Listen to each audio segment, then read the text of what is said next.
Inspector Manju या मालिकेच्या आजच्या भागामध्ये आपण पाहणार आहोत की पूर्वाने तात्यासाहेबांच्या मदतीने पप्पूची टपरी बंद पाडावी याकरता पप्पूची धुलाई करावी म्हणून गुंड पाठवलेले असतात आणि सूर्यानं तो प्लॅन कसा नसता नाबूद करून टाकलेला आहे आणि पूर्वाची पुन्हा एकदा खोड कशी मोडली आहे ते आपल्याला या भागामध्ये पाहायला मिळणार आहे. तर शेवटपर्यंत हा भाग नक्की ऐका. जर का चॅनलला सबस्क्राईब केलं नसेल तर लगेच सबस्क्राईब करून टाका. पूर्वा आता सत्याच्या प्लॅनमध्ये पुरती फसलेली आपल्याला तर पाहायला मिळालेलंच आहे. कारण पप्पूचे सगळे हत्यारं म्हणजेच त्याची टपरी तयार करण्यासाठी लागणारं साहित्य, त्यामध्ये हातोडे आणि ड्रिल मशीन हे सगळं तिनं जप्त करून टाकलेलं आहे. पण ते सगळं तिच्या अंगलोट आलेलं आहे. सत्याने सांगितल्याप्रमाणे पप्पूने आता पोलीस स्टेशनच्या दारातच राडा करायला सुरुवात केलेली आहे. तो अक्षरशः पायरीवर रडत बसलेला असतो आणि तेव्हा पत्रकार येऊन त्याला सांगता विचारतात काय झाले, तेव्हा त्याने पूर्वाचं नाव घेतलेलं आहे. तिने माझे सगळे हत्यारं जप्त केलेत आणि आता गरिबाने जगायचं कसं ते कळत नाहीये, मला माझी टपरी देखील बांधता येत नाही असं जेव्हा तो म्हणतो, तेव्हा आता पत्रकार पूर्वाला जाब विचारतात. पूर्वा त्यांना जेव्हा उत्तर देत नाही तेव्हा आता पूर्वाला डायरेक्ट एस-पी साहेबांचा फोन आलेला असतो आणि त्यामुळे तिला आता त्याला उत्तर देणं भागच पडतं आणि आता पूर्वा पोलीस स्टेशनच्या बाहेर आलेली असते. सर्व पत्रकारांचं लक्ष आता पूर्वाकडे असतं. कारण त्यांना माहीत असतं की हिने चूक केलेली आहे आणि आता हिने काही केलं तरी या पप्पूची माफी मागितली पाहिजे. त्याचबरोबर त्या माफी मागून त्याला पैसे देखील दिले पाहिजेत, असं सगळ्या पत्रकारांचं मत असतं. आणि चक्क पूर्वा सर्वांच्या समोर आलेली आहे आणि ती पप्पूला म्हणते की तुझे जे काही मी हत्यारं घेतलेले आहेत ते आता सगळं मी तुला माघारी देणार आहे. त्यांच्या कुणाचाच आता कानावर विश्वास बसत नाही. कारण आत्ता तरी एवढी चिडलेली होते, पण आता ती असं कसं काय करते आहे आणि ती म्हणते सुद्धा की मी आता दिलगिरी व्यक्त करते. सत्याला समजलंय की त्याने केलेलं औषध बरोबर पूर्वावर लागू पडलेलं आहे आणि म्हणूनच ती एवढी शांत आलेली आहे. तेव्हा पप्पू म्हणतो, "अहो, नुसती दिलगिरी मागून काय उपयोग आहे? आमच्या पोटापाण्याचा प्रश्न आहे. दिवसभराची या आमच्या सगळ्या मजुराची हजेरी गेली, माझं काम बुडलं, त्याचं काय?" तेव्हा ती म्हणते, "ठीक आहे, ते सगळी भरपाई मी द्यायला तयार आहे." आणि तो म्हणतो, की माझीच नव्हे तर माझ्या कामगारांची देखील तुम्ही माफी मागितली पाहिजे. आणि आता पूर्वाला पप्पूचीच नव्हे तर पप्पूंच्या कामगाराची देखील माफी मागावी लागते. ते म्हणते, की "ठीक आहे, माझं चुकलेलं आहे. मी तुमच्याबरोबर असं वागायला नको होतं. म्हणून मी तुमची सर्वांची माफी मागते." असं म्हणून पप्पू आणि पप्पूच्या कामगारांची देखील तिने माफी मागितलेली असते. पप्पू आता गालातल्या गालात स्मितहास्य करत असतो.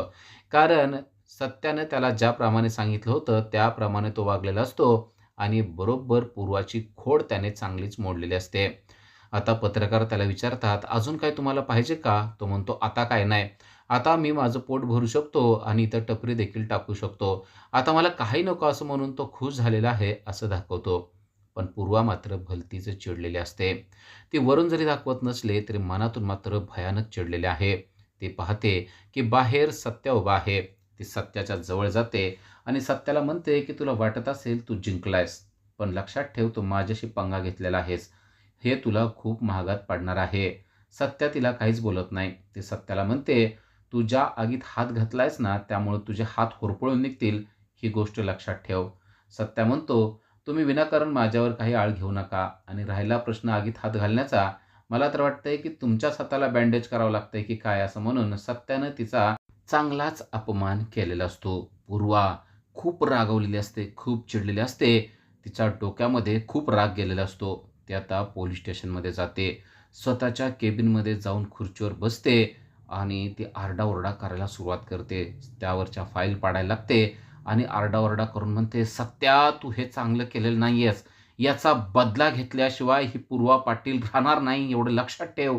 असं म्हणून तिने तिच्या हातातला पाण्याचा ग्लास फेकलेला असतो आणि त्याचे तुकडे-तुकडे करून टाकलेले असतात.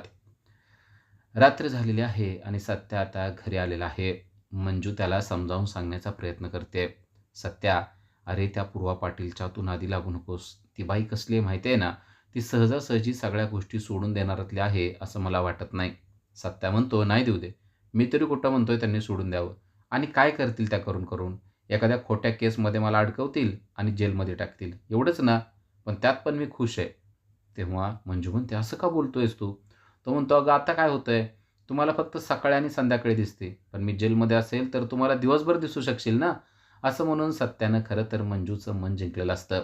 सत्या असं बोलतो, तेव्हा मंजू म्हणते, "तुला काय बोलावं ना तेच कळत नाही. बोलण्यातून आहे ना तुला कोणच हरवू शकणार नाही." असं म्हणून ती त्याला मिठी मारते.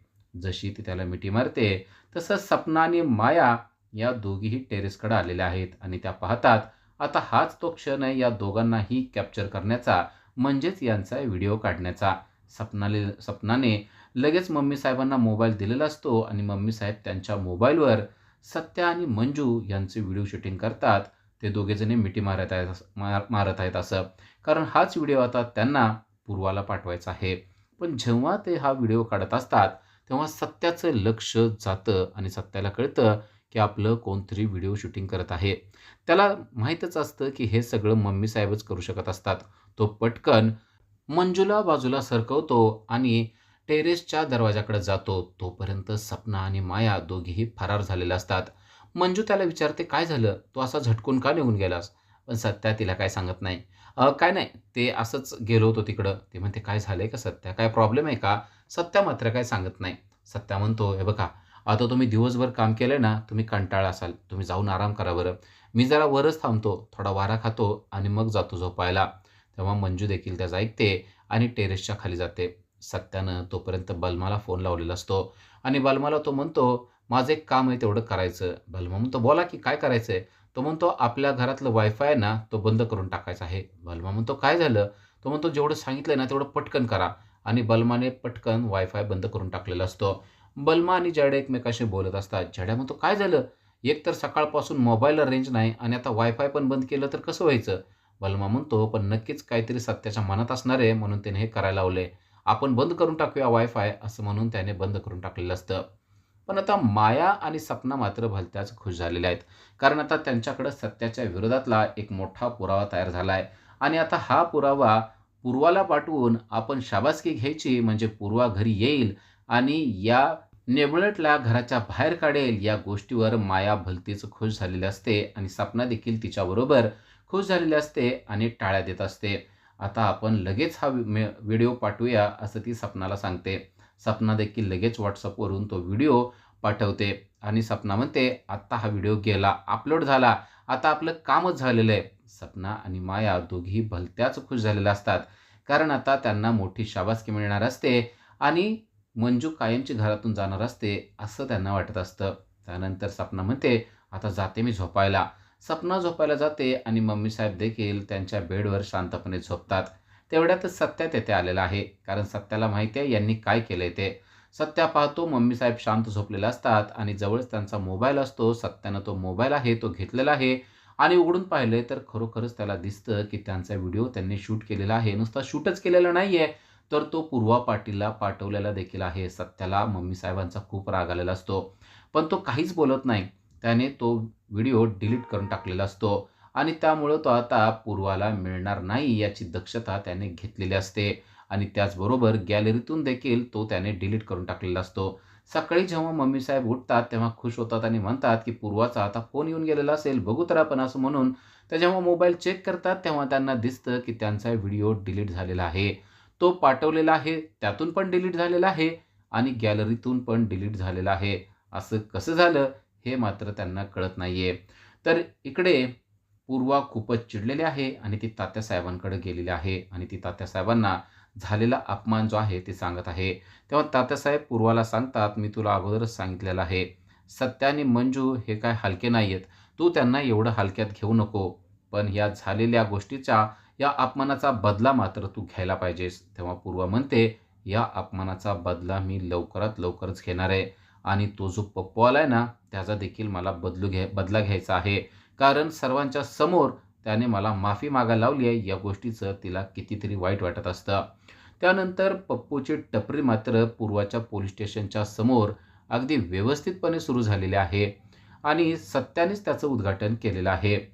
तेवढ्यावर सत्या थांबत नाही, तर पप्पूला म्हणतो, "आता या पूर्वा मॅडम आल्या ना, की आपण त्यांना पेढा द्यायचा." असं म्हणून जेव्हा पूर्वा मॅडम येतात, तेव्हा सत्या त्यांना पेढा द्यायला जातो. पण पूर्वा काही त्यांचा पेढा घेत नाही. खरं तर सत्याने बरोबर त्याची बाजी मारलेली आहे आणि जे युद्ध पूर्वा आणि सत्यामध्ये चालू आहे, ते त्याने जिंकलेलं आहे. पण पूर्वा पण काय हार मानणाऱ्यातली नाहीये. पूर्वा एकदम डोकं चालवते आणि विचार करते, की आपण आता याची टपरीच इल्लीगल आहे असंच ठरवून टाकूया, असंच आपण काहीतरी करूया. आणि मग ती पप्पूला बोलवते आणि म्हणते, की तुझी टपरी इल्लीगल आहे असं मला वाटतंय. तो म्हणतो, "नाही ना मॅडम, अहो माझ्याकडे सगळे डॉक्युमेंट आहेत की." ती म्हणते, "मग सगळे डॉक्युमेंट इथं पोलीस स्टेशनला आणून द्यायचे." आणि पप्पू लगेच तिला जे काय डॉक्युमेंट पाहिजे ते आणून देतो. जागा कमर्शियल आहे, त्याचबरोबर जागेचा करार केलेला आहे. हे सगळे डॉक्युमेंट त्याने आणून दिलेले असतात. त्याचबरोबर कायदेशीर ज्या परवानग्या लागतात दुकान टाकण्यासाठीच्या, त्या सगळ्या त्याच्याकडे असतात. आणि आता पूर्वाचा नाईलाज झालेला असतो. तिला असं वाटत असतं, की आपण बाजी मारेल, पण इथंही तिचं काहीच चालत नाही. कारण सत्याने अगोदरच या गोष्टींची दक्षता घेतलेली असते आणि सर्व डॉक्युमेंट पूर्ण करून ठेवलेले असतात. आता पुन्हा एकदा तिचा चांगलाच पोपट झालाय. आता पप्पू सगळ्या डॉक्युमेंट घेऊन हसत-हसत बाहेर पडत असतो. ती अजून चिडलेली असते. या पप्पूला चांगलाच धडा शिकवायला पाहिजे, असं तिला आता वाटू लागलेलं असतं. आणि तिने यामुळंच तात्यासाहेबांना फोन केलेला आहे. तात्यासाहेबांना ती फोन करून म्हणते, "ही टपरी इल्लीगल आहे असं मला वाटत होतं, पण सगळे डॉक्युमेंट त्यांच्याकडे क्लिअर आहेत." तात्यासाहेब म्हणतात, "आता काय करायचं ते तूच सांग." ती म्हणते, "जर का त्याला काही केलं, तर तो लगेच एस-पी साहेबांना फोन करतो आणि माझ्यावर दबाव आणतो. त्यामुळं आता मी तर त्याला काही करू शकत नाहीये. पण तुम्ही मात्र करू शकता. कारण तुम्ही काय कोणाच्या समोर येणार नाहीयेत." तात्यासाहेब म्हणतात, "म्हणजे मला कळत नाहीये तुला काय म्हणायचंय?" ती म्हणते, "तुमच्या 4-2 गुंडांना सांगून या पप्पूची चांगली हाडं खिळखिळी करा. म्हणजे तो हॉस्पिटलमध्ये ॲडमिट होईल आणि ही टपरी देखील बंद होऊन जाईल." तात्यासाहेबांना देखील तिची ही गोष्ट पटलेली असते. तात्यासाहेब म्हणतात, "अगदी बरोबर. तू जसं म्हणतेस ना, अगदी तसंच करूया. आजच संध्याकाळी जेव्हा तो दुकान बंद करून बाहेर पडेल ना, तेव्हाच त्याच्या पाठीमागं 4-2 गुंड पाठवतो आणि त्याची चांगलीच हाडं खिळखिळी करतो." पण ही गोष्ट गुपचूपपणे भारतीने ऐकलेली असते, हे मात्र पूर्वाला माहिती नसतं. पूर्वा लगेचच सत्याला फोन करते आणि सांगते, की पप्पूच्या जीवाला धोका आहे. तो म्हणतो, "काय झालं? नक्की सांग मला काय झालंय?" भारतीला विचारतो. तेव्हा भारती सांगते, की आज जेव्हा पप्पू दुकान बंद करून घरी जायला लागेल, तेव्हा त्याच्यावर प्राणघातक हल्ला होणार आहे.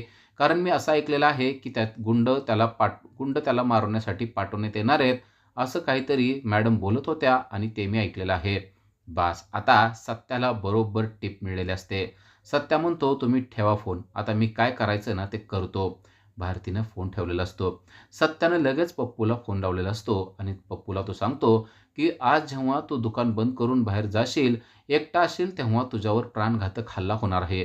पप्पू मात्र घाबरून जातो. पप्पू म्हणतो, "ए सत्या, अरे तुला मी म्हणत होतो ना असल्यात पडायला नको.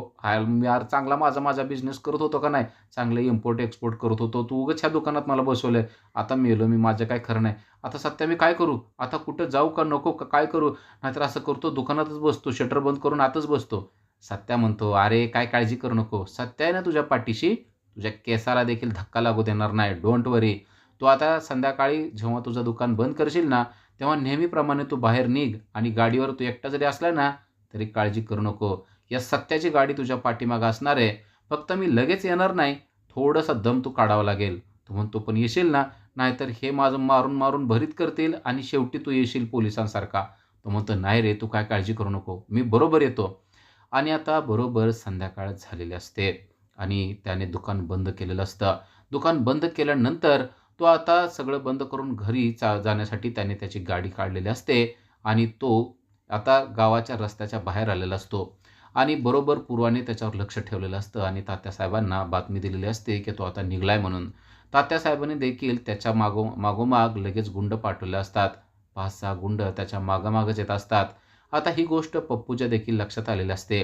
पण आता गुंडांना मात्र माहीत नसतं, की त्यांच्या पाठीमागे सत्या हा त्याची गाडी घेऊन येत आहे.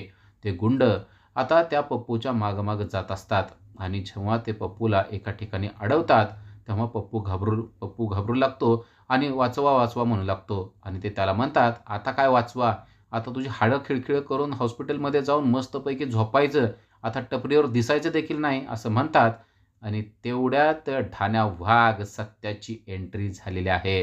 सत्या त्यांना म्हणतो, "आता कोण हॉस्पिटलमध्ये ॲडमिट होतंय ना, ते तुम्हीच बघायचं." पप्पूच्या जीवात जीव आलाय. पप्पू म्हणतो, "वाचलो रे बाबा, मला तर वाटलं होतं आता तू येतोयस का नाही." आणि आता गुंडांनी त्या पप्पूवर हल्ला करायचा सोडून सत्यावर हल्ला केलेला असतो. सत्याने मात्र त्यांच्या हल्ल्याचा चांगलाच प्रतिकार केलेला आपल्याला पाहायला मिळतोय. सत्याने त्याच्याबरोबर एक स्टिक आणलेली असते आणि त्या स्टिकने त्याने दनादन त्या गुंडांची धुलाई करायला सुरुवात केलेली आहे. अचानक सत्यानं स्टिक काढल्यामुळं गुंड देखील हादरून जातात आणि त्याने जबरदस्त हल्ला केल्यामुळे आता गुंडांना काय करावं तेच कळत नाही आणि सत्याच्या पुढं त्यांचं एक चालत नाही. सत्यानं धपाधप त्यांना मारायला सुरुवात केलेली असते. त्यांचे हात-पाय चांगले फोडलेले असतात.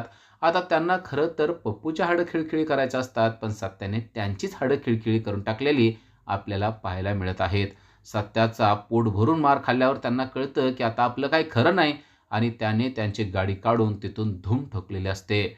तोपर्यंत इकडं पूर्वाला वाटतं, की आपण जाऊन बघावं, की नक्की काय झालेलं असेल. असं म्हणून पूर्वा पोलिसांची गाडी घेऊन तिथं पोहोचते आणि पाहते तर तोपर्यंत गुंडांची चांगलीच धुलाई झालेली आहे आणि ते पळून चाललेले आहेत. जेव्हा सत्या तिच्याकडे पाहतो, तेव्हा तिला कळतं, की सत्यानं अजून एक बाजी मारलेली आहे आणि तिने आता डोक्यालाच हात लावलेला आहे. अशा प्रकारे सत्यानं पुन्हा एकदा पूर्वाची चांगलीच मस्ती जिरवलेली आपल्याला पाहायला मिळत आहे. हा भाग पाहायला तुम्हाला कसा वाटेल ते नक्की कमेंट करून सांगा. अशा सिरियलच्या अपडेटसाठी आजच आमच्या चॅनलला सबस्क्राईब करा. Thank you.